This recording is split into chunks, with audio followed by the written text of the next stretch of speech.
네, 안녕하세요. 히쌤교실의 히쌤입니다. 오늘은 15번째 시간으로 바로 냉전체제와 여러 나라의 독립에 대해서 같이 보도록 하겠습니다. 냉전체제와 여러 나라의 독립에 대해서 한번 보죠. 오늘은 냉전체제의 형성과 전개에 대해서 볼 거고요. 인도와 동남아시아 그리고 여러 나라들의 독립에 대해서 서아시아, 아프리카 등 여러 나라의 독립에 대해서 같이 보도록 하겠습니다. 역사 바라보기에는 바로 선생님이 지구본 같은 지도를 하나 갖고 왔어요. 어떤 나라와 어떤 나라들이 표시되어 있는지 보이나요? 네, 보이나요? 여기 보면은 여기가 바로 여러분 미국입니다. 미국과 캐나다 이쪽이고요. 이건 그린란드, 요거 북극 쪽에서 본 거예요. 그리고 노르웨이, 영국, 프랑스 막 이렇게 있고요. 이 위는 소련입니다. 소련과 동유럽 국가들 이렇게 있고요. 이렇게 있는 거예요. 그래서 이 북극을 주변으로 해서는 정말 가까워 보이죠. 정말 가깝습니다. 여기와 여기는 뭐 별로 멀지 않아 보여요. 우리가 이렇게 펴져 있던 지도만 보다가 이렇게 된 걸 보니까 조금 더 느낌이 다르죠. 그리고 오늘 배울 건 이 냉전체제잖아요. 색깔이 이렇게 나뉘었어요. 파란색과 빨간색으로 나뉘었는데 오른쪽 진영, 자유진영과 공산진영, 사회주의 진영으로 나뉜 그 냉전에 대해서 같이 보려고 합니다. 형성입니다. 2차 세계대전 이후 동유럽에서 공산주의 정권이 수립돼요. 서유럽에서도 공산당이 성장합니다. 여기뿐만이 아니에요. 전 세계적으로 소련의 영향 하에서 공산당이 성장하기 시작했어요. 그러자 미국 대통령 트루먼은 공산주의 세력 확대 방지 선언을 해요. 그걸 뭐라고 하냐? 트루먼 독트린이라고 합니다. 트루먼 대통령이 야, 공산당 더 이상 확산되는 거를 방지해야 돼 라는 의미의 선언을 해요. 그러자 미국을 중심으로 한 자본주의 진영과 소련을 중심으로 한 공산 진영 간의 대립이 본격화됩니다. 1947년이에요. 우리나라가 광복되고요. 해방되고 나서 아직 정부가 세워지기 바로 직전이죠. 우리나라에서는 모스크바 삼상회의 이후에 미소공동위원회 1차 결렬되고 나서 벌어진 사건이에요.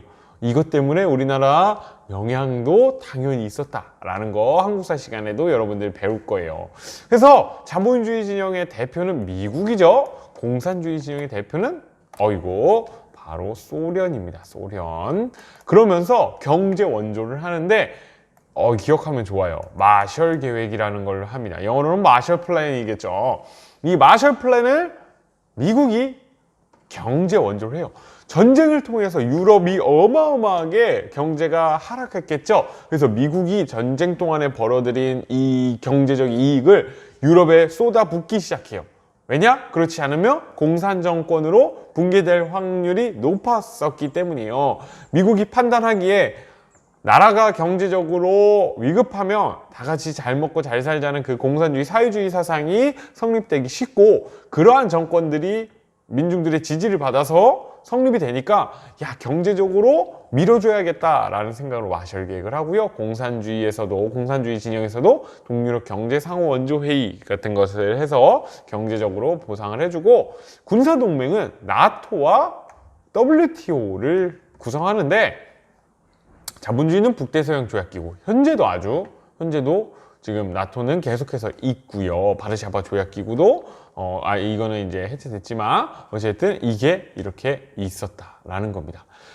콜드워라고 해서 유럽 진영에서의 자유주의와 공산주의 진영이 이렇게 나뉘고요. 여기 보면 빨간색으로 선이 이렇게 있죠? 이걸 뭐라고 불렀냐? 철의 장막이라고 불렀어요. 아이언 커튼이라고 해서 철의 장막. 이 왼쪽 오른쪽을 완전히 나눠버리는 이런 냉전 체제가 성립됐다라는 거예요. 어떻게 전개됐냐? 중국에서는 마오쩌둥의 공산당과 장제스의 국민당이 내전이 발생합니다. 그래서 여기서 처음에는 장제스의 국민당이 중국의 대부분을 차지하고 아주 유리하고 군대도 많고 무기도 많고 돈도 많고 다른 나라의 지지도 충분히 얻고 있어서 유리했습니다. 하지만 민심을 잃게 돼요.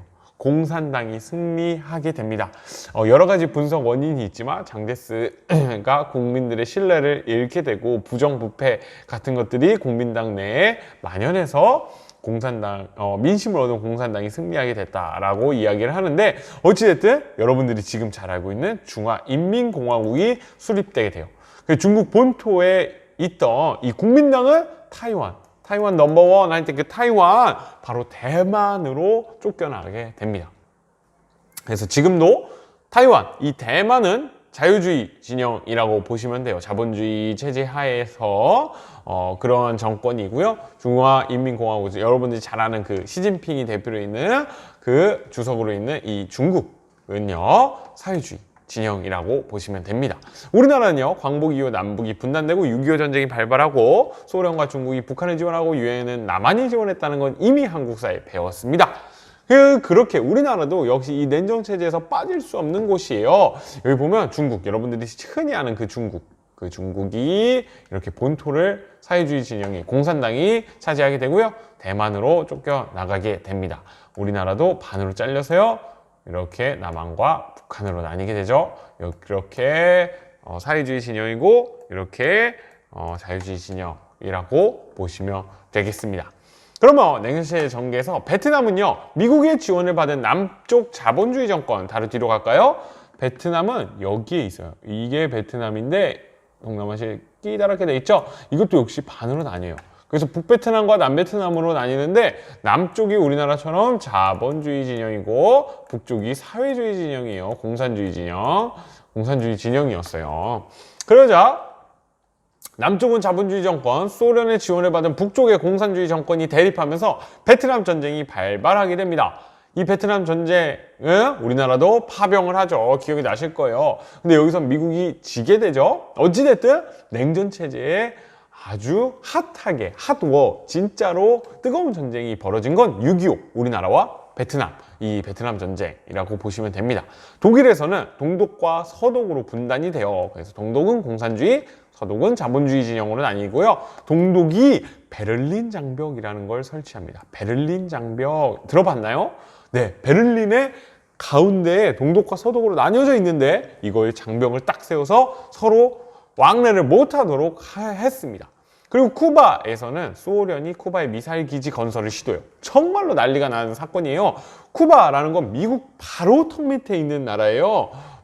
미국이 이렇게 존재한다면요, 여기 멕시코가 이렇게 있잖아요. 이건 캐나다고요. 근데 쿠바가 바로 여기 있어요. 이게 쿠바예요. 쿠바. 그러니까 쿠바는 공산주의 정권이거든요.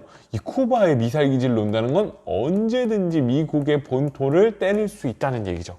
그러니까 미국 당시 케네디 대통령과 소련이 아주 촉각을 곤두세우면서 결국에 합의를 해서, 이게 소련이 미사일 기지를 건설하지 않는 걸로 해서 잘 끝난 사건이 있었습니다. 어마어마한 냉전이 진짜 세계대전으로 퍼질 수 있었던 일이었고요.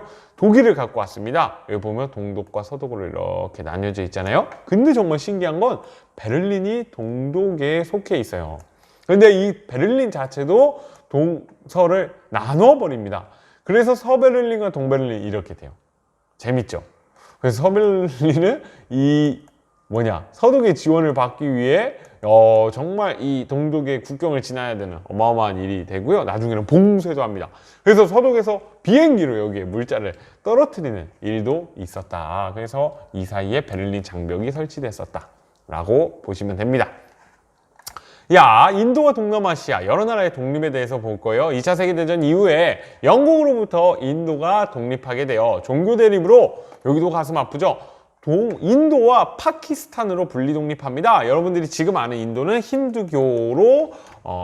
힌두교가 대부분 믿는 종교고요. 파키스탄은 이슬람교도를 믿는 사람들이 나눠졌어요. 그래서 이렇게 분리가 되고, 이 동파키스탄과 서파키스탄이 있었는데, 동파키스탄과 서파키스탄이 가운데 인도를 두고 너무 멀리 떨어져 있어서 방글라데시로 독립하게 되고요. 스리랑카는 불교를 믿는 사람들이 많아서 역시 독립하게 됐다. 그리고 베트남은 일본을 몰아내고 베트남 민주공화국을樹立했습니다. 하지만 프랑스가 간섭을 했었는데 결국 독립을 하게 되고, 냉전의 영향으로 남북이 분단되게 되자 베트남 전쟁이 발발되고, 이 베트남 전쟁에서 베트콩 미국이 철수하게 되고, 남베트남은 결국 자멸했다라고 이야기할 정도로 부패가 심했고 민심을 잃어서 사회주의 국가로 통일되게 되고요. 지금 베트남 역시 사회주의 국가입니다. 그리고 캄보디아, 라오스도 프랑스로부터 독립, 미얀마, 말레이시아, 필리핀들은 영국, 미국으로부터 독립했다라고 보시면 돼요. 이렇게 잘라서 여긴 영국이고요. 필리핀은 미국이다라고 보시면 됩니다. 그래서 레바논, 시리아, 요르단도 2차 세계대전 이후 독립하고요. 이집트는 나세르가 왕정을 폐지하면서 공화정을 수립하고요. 수에즈 운하를 영국이 갖고 있던 수에즈 운하를 이제 국유화했다라고 보시면 돼요. 이집트의 아주 돈줄이라고 할 수 있죠. 어마어마한 물류가 이쪽으로 지나가니까요. 그리고 팔레스타인 지역에는 유대인이 영국, 미국의 지원을 받아서 이스라엘을 건국하게 돼요. 몇천 년 동안 유대인들은 자기 민족으로 구성된 나라가 없었는데요. 팔레스타인에 결국 지원을 받아서 건국하게 됩니다. 그러니 팔레스타인인과 주변 아랍인들 국가 간에 반발이 있을 수밖에 없죠. 갑자기 이 땅을 영국, 미국 마음대로 이스라엘에 준 거니까요. 당시 그 지역에 살던 팔레스타인들은 어리둥절할 수밖에 없죠. 그러면서 4차례 중동전쟁이 발발하게 되는데요. 이스라엘의 막강한 군사력으로 결국 승리하게 됩니다. 그리고 현재까지도 이스라엘은 계속해서 주변 중동 국가들과 팔레스타인 문제로 시끄러운 곳입니다. 그래서 이스라엘은 우리나라처럼 모든 국민이 군대에 가야 되고 심지어 여자까지 가야 되는 그런 나라로 여러분들이 알고 있을 거예요. 궁금하면 한번 찾아보는 것도 좋을 것 같고요.